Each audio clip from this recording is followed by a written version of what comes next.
बहुत बहुत स्वागत है दोस्तों आपका ISQ एजुकेशन ग्रुप पे। और अभी हम लोग अध्ययन करें केमिस्ट्री का बहुत इंपॉर्टेंट पार्ट है। जनरली पिछले क्लास में हम बात कर चुके हैं सम इलेक्ट्रॉनिक सम न्यूट्रॉनिक, उसके बाद उससे पहले क्लास में बात किए थे समस्थानिक समभारिक, आइसोबार्स एंड आइसोटोप्स। इसमें हम बात करने वाले हैं सम आइसोडाइफर के बारे में बात करने वाले हैं। आइसोडाइफर बहुत इंपॉर्टेंट टॉपिक है और यहाँ से एग्जाम में सवाल बनेंगे जनरली, लेकिन याद रखना है थोड़ा सा हाई लेवल के एग्जाम में कहाँ से सवाल बनते हैं आप ऐसे देख के जाइए, क्योंकि जिस हिसाब से जितने भी कम्पिटिटिव एग्जाम है उस एग्जाम में जो क्वेश्चन का पैटर्न बदल रहा है, हो सकता है आगामी परीक्षा में इससे सवाल मिले आपको।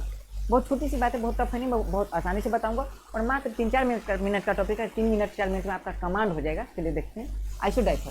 तो आइसोडाइफर है क्या जनरली देखिए तो याद रखना है कि जैसे सबसे पहले हम लेते हैं सबसे पहले देखिए किसी टॉपिक को समझने के लिए आपके पास एग्जाम्पल बढ़िया होना चाहिए और उसी एग्जाम्पल से चीज़ों को आप कनेक्ट कर पाएंगे। तो मैं सबसे पहले एग्जाम्पल लेता हूँ आपके सामने यूरेनियम। आप देख लीजिए यूरेनियम का परमाणु संख्या होता है 92 और परमाणु भार होता है 235, पता है। उसके बाद आप देख लीजिए यूरेनियम देख लीजिए और यूरेनियम के बाद ले लीजिए प्लूटोनियम ले लीजिए। प्लूटोनियम के याद रखें परमाणु संख्या होता है 94 और परमाणु भार 239। जो इंपॉर्टेंट होगा बताते जाऊँगा, आपको याद भी रखना है जनरली। तो यूरेनियम का 92 235, प्लूटोनियम का 94 239, ठीक है। आप ऐसा कीजिए, आप जानते हैं जनरली इसे सॉल्व करने का प्रयास कीजिए। आप जानते हैं कि जो आपने ए लिखा हुआ है ए और ए लिखा हुआ है, ए जानते हैं आप प्रोटॉन है, क्योंकि परमाणु संख्या प्रोटॉन की संख्या इलेक्ट्रॉन की संख्या समान होती है। फिर है क्या है, प्रोटॉन है। चलिए ए क्या है भैया, प्रोटॉन है। तो अगर आपसे पूछे कि यूरेनियम में प्रोटॉन कितने हैं तो प्रोटॉन कितने 92। अगर आपसे पूछे प्लूटोनियम में प्रोटॉन कितने हैं 94, कंप्लीट है। अब हम देखने का प्रयास करते हैं इसमें न्यूट्रॉन कितने हैं, यूरेनियम न्यूट्रॉन। तो 5 में से 2 गया तो कितना बचा 3, और समझ पा रहे हैं। उसके बाद 13 में से 9 गया तो कितना बचा 4, और आप समझिए इस बात को। उसके बाद बचा कितना 1, तो 143 क्या बचा न्यूट्रॉन। यूरेनियम में न्यूट्रॉन कितने 143। और बीपीएससी में इस वाले पर पूछा जा चुका है कि यूरेनियम में न्यूट्रॉन की संख्या बताए। न्यूट्रॉन की संख्या मैं बार-बार बता रहा हूँ, बहुत आसान है, ऊपर घटा नीचा, हो गया काम खत्म।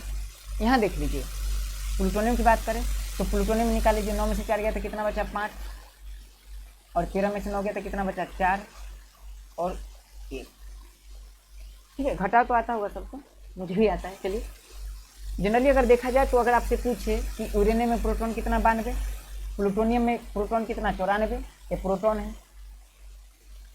यूरेनियम में न्यूट्रॉन कितना 143, न्यूट्रॉन है, ये प्रोटॉन है।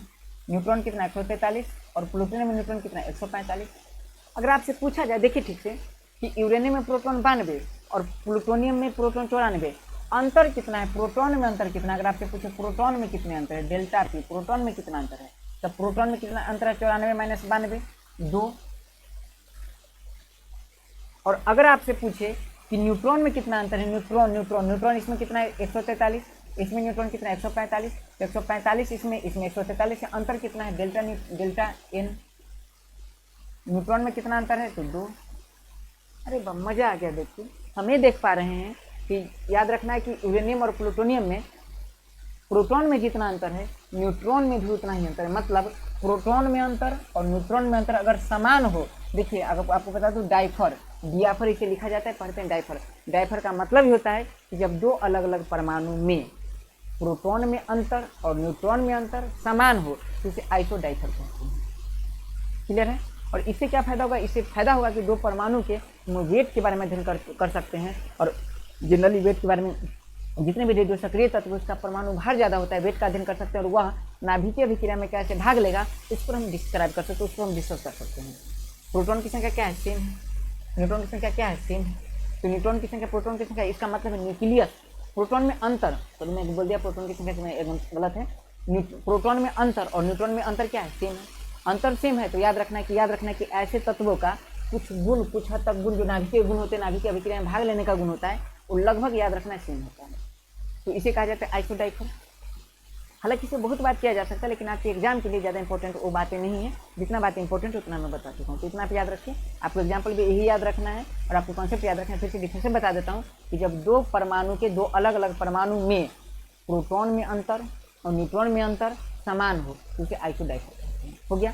अब अगले स्लाइड में हम देखने का प्रयास करते हैं। जैसे हो गया आइसोडाइफर हो गया। अब इससे रिलेटेड बातें होती है, जैसे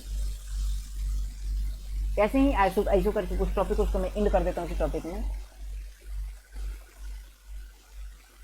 आइसोटर। ये बहुत आसान आइसोटर्स क्या होता है, बहुत इजी है। जैसे मैं बताता हूँ NH3, NHH,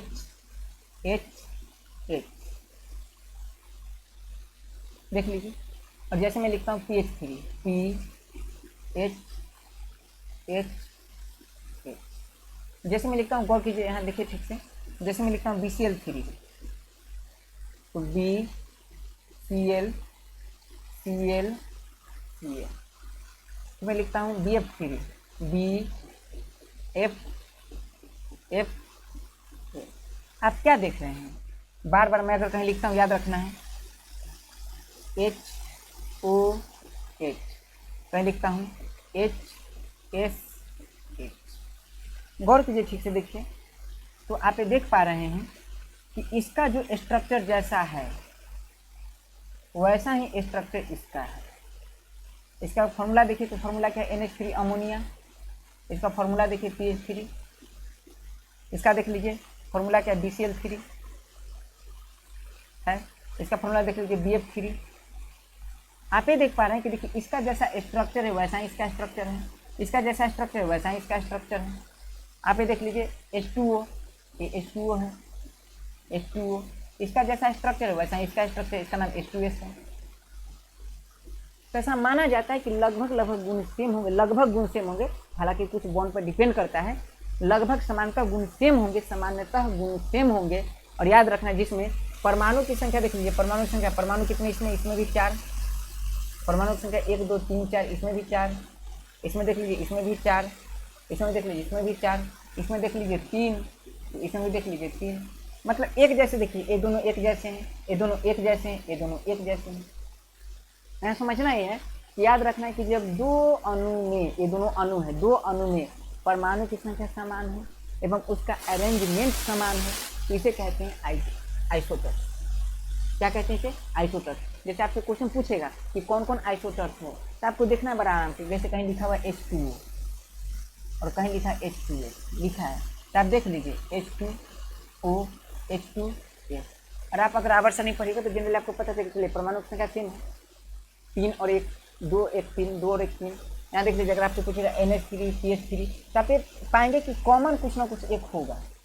और बाकी देखिए N है, क्या है, P है, तो दोनों लगभग दोनों में गुण सेम होगा कि है नहीं, और बॉन्ड सेम बनाया कि नहीं देखना आपको। तो आवर्त सारणी पढ़ा चुका हूँ, आवर्त सारणी में याद रखें अगर एक ही ग्रुप का कोई तत्व हो, जैसे देखिए N और P नाना पार्टिकल सबके बीच बता चुका हूँ, O और A तो O से P को बता चुका हूँ। तो दो तत्व ऐसे होंगे जो सेम होंगे, दो तत्व होंगे जो सेम होंगे। याद रखना कहीं भी देख लीजिए B और B सेम है, और बाकी जो होगा वो एक ही ग्रुप का तत्व होगा। जैसे देखिए फ्लोरीन क्लोरीन, तो एक ही ग्रुप का तत्व है, फ्लोरीन क्लोरीन ब्रोमीन आयोडीन, फिर कल बनाता है।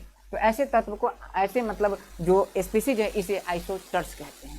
ये बात आपको याद रखना है। और इसके बाद एक टॉपिक होता है आइसोमेरिज्म, समावयवता, समावयवी। इस पर हम बात करेंगे जब ऑर्गेनिक केमिस्ट्री पढ़ेंगे तब, वो भी बहुत इंपॉर्टेंट है और उसमें हम बहुत सारी बातें करेंगे। तो चलिए हमारा जो इस ऐसे रिलेटेड टॉपिक तो खत्म हो चुके हैं, और मिलते हैं अब अगले क्लास में एक नए टॉपिक के साथ, एक नए आयाम के साथ, एक नई ऊर्जा के साथ, एक नई उमंग के साथ। जय हिंद, जय भारत।